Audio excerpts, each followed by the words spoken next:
With the way he was dominating, there is no question the New Orleans Pelicans would have beaten the Los Angeles Lakers if Zion Williamson didn't get injured. Plus, it was also the right decision to bench Brandon Ingram. It's a post-play-in game episode of Locked On Pelicans. Let's go.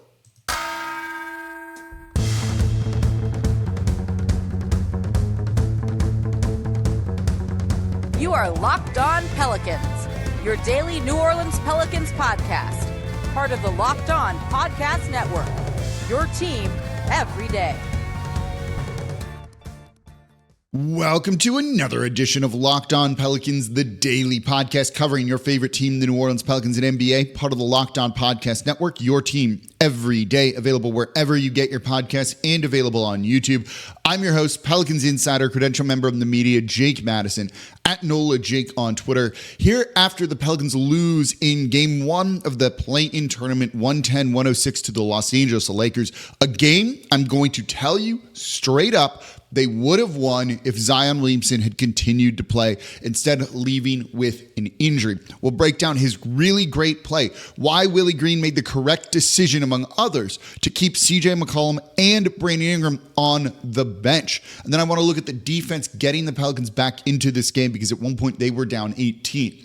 But let's start with Zion Williamson. Of course, thank you for making Locked On Pelicans your first listen today and every day. We are the #1 Pelicans podcast covering everything you want to know about this Pelicans team, even in disappointing fashion like this. But we're going to make some sense of it for y'all, whether it's this game, the next game too, all of that. So let's start with Zion Williamson. He was dominant. We'll get into that in a second here. 40 points, 11 rebounds, 5 assists, a steal, a block, just 3 turnovers. He was 17 of 27 from the field. That's 63%.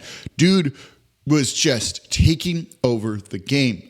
But with about 3 minutes left to go, he left the game injured, went straight to the locker room. The game, with a minute and a half to go, was tied. After the game, we don't get an update right away. During the game, they can't close out the Lakers. They lose ultimately. After the game, Willie Green says it's left leg soreness for Zion Williamson and that he's going to get imaging done on Wednesday. He said they're not really sure what part of the leg it is. But I think the way we look at this, and this is the concerning part, I don't like to pretend to be a doctor. I'm not. I don't like to kind of get into injuries before we truly know the extent of them when it comes to things like this. But look, Zion was having maybe the game of his life. This was like the moment he arrived. This game is on national TV. He is dominating in a way that we rarely see players do in his first postseason game. Like, this was his moment, and the Lakers had no answer for him. And this is after he's having a bad game previously against this team on Sunday. They would have won if he had kept playing. For him not to come back out tells you that this feels kind of significant. After a drive, timeout's called, he goes right to the bench, puts his head in a towel, and then slams the towel on the ground and goes right to the locker room. Whether it's a hamstring or something else, we don't know just yet. But this is definitely the type of injury that makes me feel concerned. It could be fine. We don't know what his status for the game on Friday will be, whether he's going to play or not. But in not quite an elimination game, but essentially an elimination game, the biggest stage when he has been unstoppable, to not come back out into the game, that to me is something that is concerning. Now, the Pelicans are certainly capable of winning. The season is not over. It's literally not over. They have another game.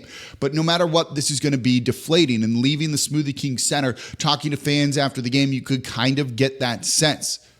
But there's still a lot to play. We'll kind of talk about CJ and Brandon Ingram coming up in the next segment. But this was like reaching a high and then having your legs, like, I guess, literally and figuratively cut out from under you in this. This is the type of Zion Williamson we have wanted to see. What can he do in the postseason? That's been one of the biggest questions that we've had. Oh, we know he can play well. This game, after I've spent the past couple days talking with folks in and around the team, I've talked about it on here, I do think the Lakers present a really bad matchup for the Pelicans, in particular because how they are able at times, I guess, to contain Zion Williamson. And they couldn't in this game. Once he got going, he was just taking it to them, scoring at the rim, being involved in the offense on baseline cuts when he didn't have the ball. He was giving you everything you wanted to see from him. The rebounding was there. The assists were there. He was playing great defense on LeBron James. Teammates were finding him, whether it was in transition for alley-oop dunks or other things. This was an arrival game and a statement game, and it got snatched away from Pelicans fans, and the team lost because of that. Credit this team. Credit this team for continuing to fight even without Zion there. Credit this team for playing through a lot of adversity. The refs weren't great in this game for New Orleans, certainly, but I don't think that's the big story here. Yet they still fought through and came back from 18 points down to get a 10-point lead in this one at one point, or they had it earlier, and then to get a lead late in the game. They did everything you wanted to see from them. They were in position to win, to beat kind of the nemesis Los Angeles Lakers when I think a lot of people weren't really giving them much of a chance. So it's brutal. This is a heartbreaking game. This is the type of thing that makes people probably not want to go to the game on Friday, but there's going to be a lot left to play for. And we'll see if Zion Williamson is there. But yeah, he was good. This was him delivering another superstar performance. They had poor games from Brandon Ingram, 11 points on 12 shots. CJ McCollum, 9 points on 15 shots. Nobody was playing particularly well. No one else on this Pelicans team scored more than 15 points. Zion had 40, and so he almost won this game for the Pelicans despite his teammates, in spite of his teammates in a sense. He did everything he could. When you need your superstar to put the team on his back, on his shoulders, Zion Williamson did it here. If you had any doubts that you can build a team around him, that he's a franchise player, the number one on a team, that should be put to rest after this, minus the injuries. And that's what makes this one so heartbreaking, so disappointing. They had the Lakers on the ropes. The Lakers had no answer to Zion Williamson. Whether it was Anthony Davis, didn't work. Whether it was LeBron James, didn't work. And Zion Williamson outscored both of those guys here.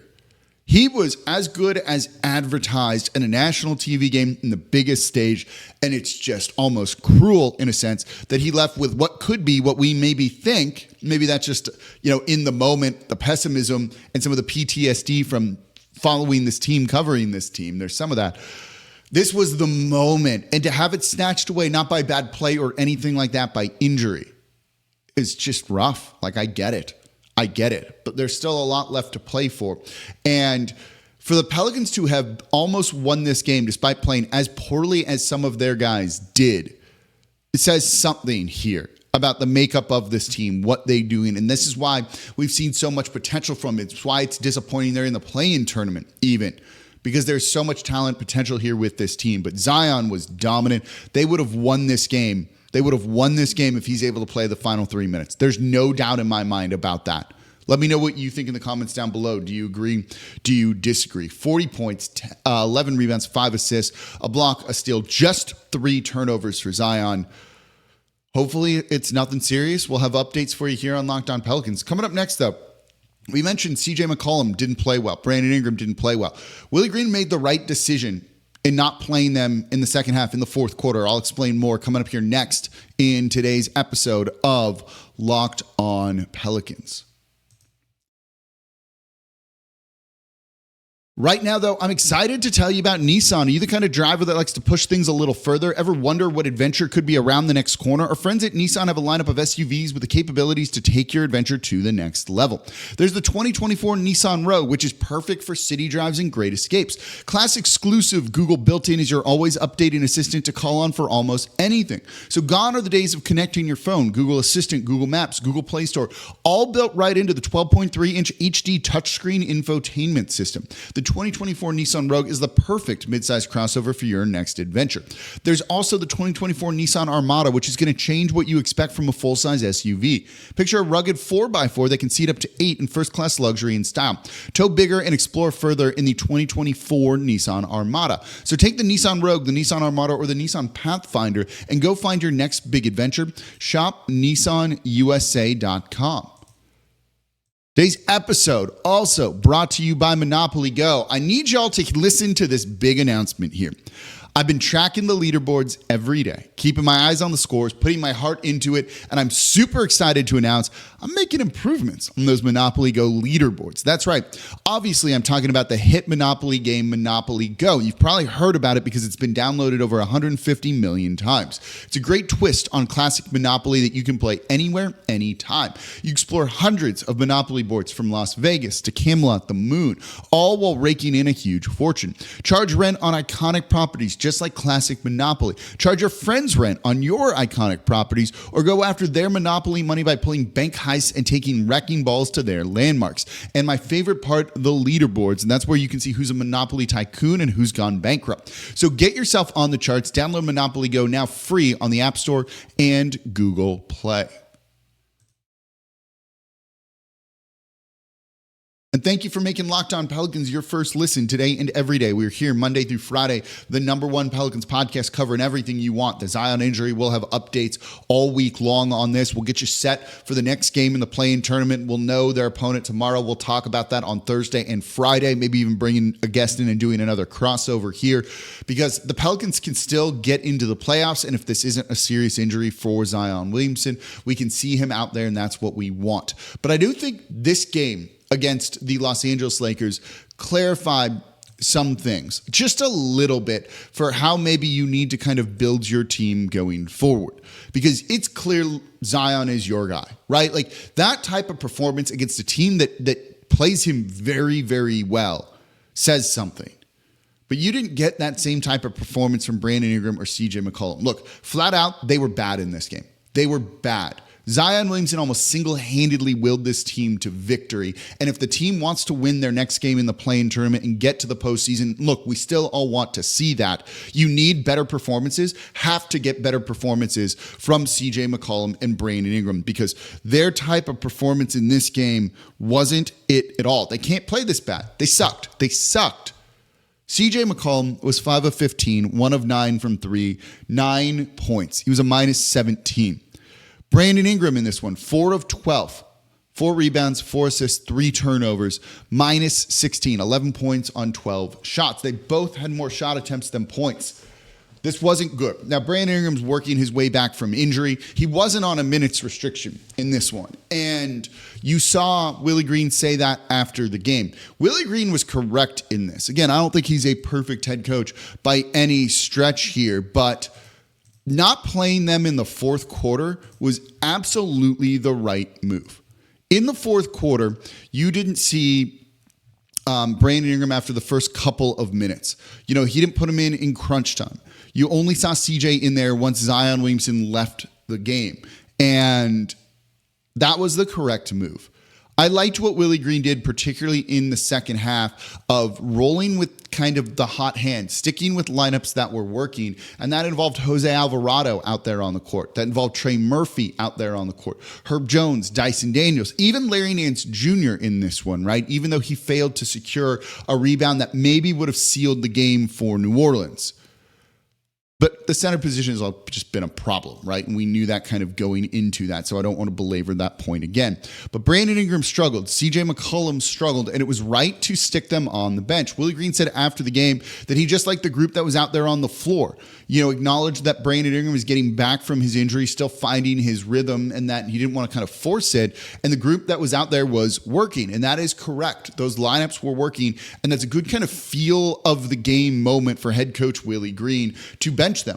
It was the correct decision. Yeah, they lost in the end, and you could have maybe put Brandon Ingram in once Zion Williamson went out. But if he had already been cold and sitting on the bench for a while, I don't think that would have been the answer at all. He just couldn't get into the flow, and you saw this team kind of take off offensively without Brandon Ingram out there. This is kind of encapsulates a little bit of what we've seen, and it's part of why the Pelicans went down early in this game. Just the offense was clunky with Zion and Brandon Ingram out there, and I have long been a person that says, you know, I think they can fit, I think they can work, but when you have just 16 points in the second quarter in the biggest game of the season, and again, I get that Brandon Ingram is coming back from injury, but this doesn't work at times, and the Pelicans need to really consider what to do this offseason because he is going to be extension eligible. They love him. He wants to be here, which I think says something. He's committed defensively this season, and I think he's been good there. But there's a weird fit, and I don't think it's a chemistry thing or anything like that. I think both these guys like each other. There's just a weird on-court fit that has not worked this season. And when Zion's capable of going for 40 like this against a team that normally gives him trouble in the biggest game of his career, if you have to choose between the two, I think the answer is a little bit obvious here. But I don't know if that's the direction the Pelicans are going to kind of take this year. But not playing him in the fourth was correct. And I do think his body language is worth noting here. He was sulking on the bench where the rest of the team was excited and getting into it when plays were happening. He was just sitting on the bench dejected. And I get that. Like, that's human nature, right? You even see it from Jonas Valanca, who's kind of always a team first guy.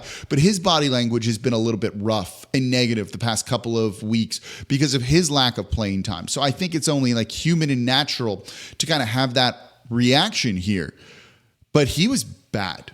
Maybe it's the injury, maybe it's not. We've seen him kind of be good in the biggest stage, so he might still have a chance to kind of redeem himself here, just like Zion started to redeem himself in this game. And you're going to do that on Friday, where Zion Williamson might not be playing. We don't know just yet. Same thing goes for CJ McCollum. These are two of your three highest paid players in these big games, in an elimination game in a sense, even though it's not really. They need to deliver, and they did not. It's as simple as that. And so Willie Green, who, isn't the best coach. I will fully admit that. I don't know if he needs to go or not. And there's been the reported kind of secret extension that he got. Not secret, but just unreported extension that he got. So I don't think he's going anywhere after this offseason. Had the right thing where he went with the guys in the lineups that were working when normally he overthinks some of those things and kills a lineup that has been effective. And I want him to get some credit for doing that, right? Jose Alvarado was a +10 off the bench. Trey Murphy +8. Larry Nance Jr. +7. Larry was even good rebounding the ball here with 12 rebounds and 5 assists. It's unfortunate that he couldn't get that one over Anthony Davis at the end. That probably would have maybe sealed the game for New Orleans, I think. But he coached this one overall well, and that starts with kind of sticking those guys who are bad, right? I saw people saying, are they injured? What's going on there? No, they just stunk in this game. And if you had a lineup that was getting you back into it, that was dominating, stick with that. And he did. And I'm very happy that they did that, because otherwise I don't think this game would have been as close as it was at the end. And I don't think New Orleans would have taken a lead. I don't think it would have been tied if they just kind of stuck with the guys. Now, maybe that means you shouldn't have started Brandon Ingram. I think there's a bit of an argument there to be made, or CJ, in favor of getting Trey Murphy out there because his shooting is really important on the court with Zion Williamson. I think it's also why you saw Herb get kind of, at times, not the run that we would have thought from him. But it's very clear that there are some combinations of guys that work, and they need to lean into that, and they're going to need to lean into it on Friday too, depending on what happens with Zion Williamson, because you've got to get that win. You still want to get into the postseason. But speaking of the postseason, the playoffs, right? Seeing how Zion and BI work together. They failed this first test with that. That's something the front office needs to take into account. We'll see if there's more to it. We'll see if there's extra games for both of them to play together. But this was kind of the first thing that goes, oh, they needed to clear this hurdle and they couldn't.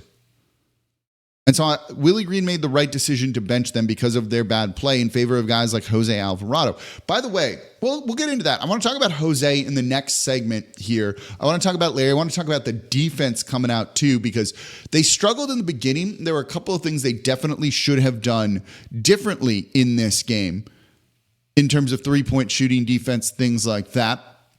Let's break that down and talk about Jose's impact, because there's a sneaky thing there that I think also could have clinched the game for New Orleans, and it involves Jose Alvarado. That's also injury related. That's coming up here next in today's episode of Locked On Pelicans.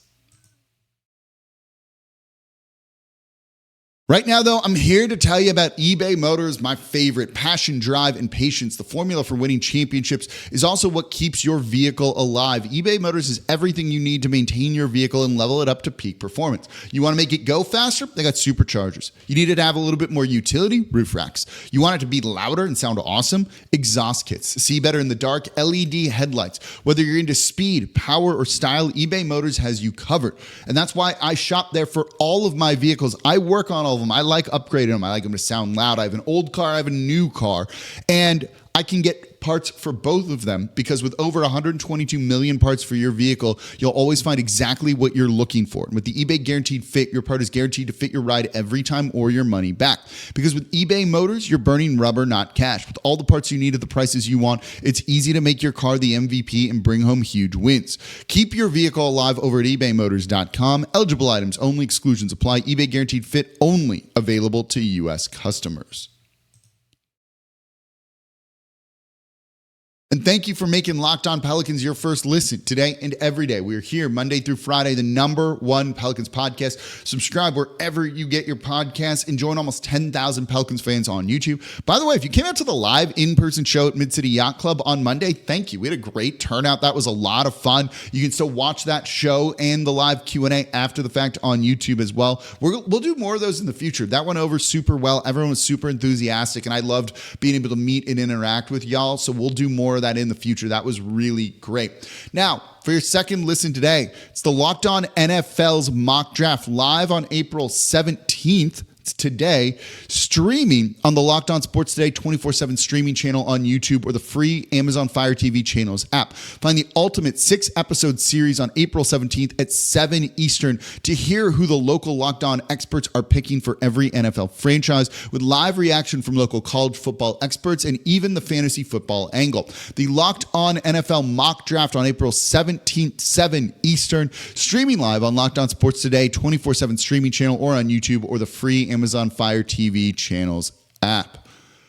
All right, let's keep talking about the Pelicans losing to the Lakers. Just brutal, right? Like, there's no other way to put it. It was brutal. 110-106. Zion Williamson leaving with injury. As I said in the beginning, they would have won this game. They would have won this game if they had Zion Williamson out there. No doubt in my mind about that. Don't let Lakers fans tell you differently. He was that dominant. A reason, though, that they were also really in it was Jose Alvarado. Keeping him out there, playing him that many minutes, 25 minutes, and his impact was massive. You need to give Jose Alvarado a lot of credit for playing through injury. He was dinged up in this game, rolled his ankle one time, and then went down after a hard injury also, and then stayed out there on the court. He scored just 10 points, but had 7 assists, was keeping the offense moving when at times it was stuck in mud. And you also had a kind of key pivotal moment at the end of the game that I think would have changed things, right? There was that breakaway where he didn't lay the ball in because I think he was just a little bit injured, and instead turned the ball over, and that kind of swung things a little bit as well. And it was disappointing to see, but he was so good in this game and so impactful for this team. Again, keeping him in over CJ McCollum. Right, a guy making like $1.5 million right now versus a guy making 35, 36 was the right decision. Was absolutely, without a doubt, the right decision. Willie Green had a good feel for the game in this one. And it worked. You know, Larry Nance Jr., we saw more. Let's look at the center position, right? You know, a lot has been made over that. And I said, I don't think this is the right game for Jonas Valanca. The only way things work with Jonas Valanca out there right now for what they want to do defensively is if teams double team him. And they won't, right? The Lakers would just keep Anthony Davis on him, and they weren't going to send doubles. No team has really double teamed him regularly since that Miami Heat game when it was like, oh yeah, we just shouldn't do that because the Heat just lost. Look at that. Jonas was 1 of 7 in this game. 10 rebounds, that's good, yeah. But 1 of 7. The offense wasn't there because he was blanketed by Anthony Davis. You know, they did double him one time that I remember, and the Pelicans couldn't get a shot out of it, which just tells you, like, don't use him. So while his minutes were up 20 minutes, he wasn't the answer. It was going to be playing small, whether that was with Larry Nance Jr. or Zion at the 5. Larry, to his credit, brought it in this. Yes, he was out-rebounded by Anthony Davis, who grabbed that offensive board late in the game, and that was brutal because he then went up with the score. But overall, he held his own in this game. The defense there was good from him. There's a reason he was a +7. He also had 12 boards, 10 defensive rebounds, I think is really great from him. He kept the offense moving too with 5 assists. He did kind of what you needed. There was a couple blocks. There was a couple like strong defensive plays in there too. Oh, that Zion block on LeBron was awesome. And it worked. Is that the long-term answer? No. Do you need someone who has more height, who can do a lot of what he does? Yes, absolutely. But the center position was a problem. We know that it has been a problem, and there just hasn't been an answer for it. I don't want to belabor the point, right? There's nothing more that needs to be said about it at this point. I thought he was okay in this game, Larry. It's just a shame that they couldn't get that rebound. But having Jonas out there meant they wouldn't have been getting the stops that they were getting, and they were really limiting the Lakers in the second half. It was Dyson Daniels doing work, Herb Jones doing work, right? They held the Lakers to 50 total points in the second half. That's a really good performance from this New Orleans Pelicans team. They were forcing turnovers. They were getting out and running. And I think that's all really important that we don't want to forget about here. This team's identity is as a defensive team that can get out and run a little bit. And they started doing that, and that really opened things up. And that went playing small and switching. They did have some defensive issues. I think overall the defense was good. Early on in this game, you could see they really wanted to stop letting the Lakers get into the paint. The Lakers had 68 points in the paint in the last game. The Pelicans limited them to 36 in this one, but that meant leaving guys a little too wide open for my taste from three. The Lakers are not a great three-point shooting team. They took 35 attempts in this game, shot 40%. D'Angelo Russell was 5 for 11, and you absolutely don't want to see that. And they kept leaving him just a little too open. They should have, kind of just glued a person to him. But they limited kind of everybody else from three, but it was D'Angelo Russell, who's like a Pelicans nemesis. This guy is going to go on that kind of Mount Rushmore of Pelicans killers just off of this season alone, it feels like. That's the one thing I would have liked to have seen on this side of the ball on defense, was them limiting D'Angelo Russell a little bit more, because look, he scored 21, which is his average against New Orleans. He was 5 of 11 from three. That's his third game with 5 or more made threes against the team this season in the 4 games that he's played against them. And if he'd played more than just the first half against them in the in-season tournament, he probably would have done the exact same thing. It's the one defensive issue I have. Everyone else I thought was great. Jose being matched up with LeBron at times, holding his own. Zion Williamson taking on that defensive assignment, doing his job, right? You had Dyson Daniels play really well, I thought, in very limited minutes as kind of a defensive sub for Herb Jones, though at times he was sagging a little bit too much off from three, and that let D'Angelo Russell get one late. That was a really key shot that I bet they really would have liked to have contested just a little bit more, because if he goes 4 for 11 from three, that's an entirely different game that we're looking at here. And it's just... it kind of sums up this Pelican season, right? Like flashes of them being dominant, good, but then the frustration part, getting down 18, some of the defensive miscues, right? Your star players not all working together. Then, of course, injuries, which is just kind of the story of this franchise. So much good, so much good. Look, give this team credit for the way that they fought in this one. When they went down 18, they could have just given up. Knowing that you got another game, we're just going to pack it in, we're going to keep it easy. They didn't do that. They really, truly fought. That was the one thing we knew they could truly control going into this game, was their effort, and they delivered on that. When Zion left and how that could be such a deflating moment, they kept it in it. They didn't shy away from the Lakers. The Lakers didn't run away with it at that point in time, and I think that's important and worth mentioning when it comes to this team. There's a lot to be proud of. This loss feels like your heart was ripped out. I get it. But there was a lot to be proud of with this team. There's a lot to build off of. And while even if this season is a little bit of a disappointment and you just think it's over, it's not. This is a team that can figure it out and can win the next game with or without Zion Williamson, because there's still a lot left to play for, and they would have beaten the Lakers with Zion. We'll get more injury updates from Zion Williamson over the next day or two, and hopefully we'll see him in the in-season tournament. But we'll also talk, not in-season tournament, play-in tournament. I use them interchangeably at this point, and it's also late here.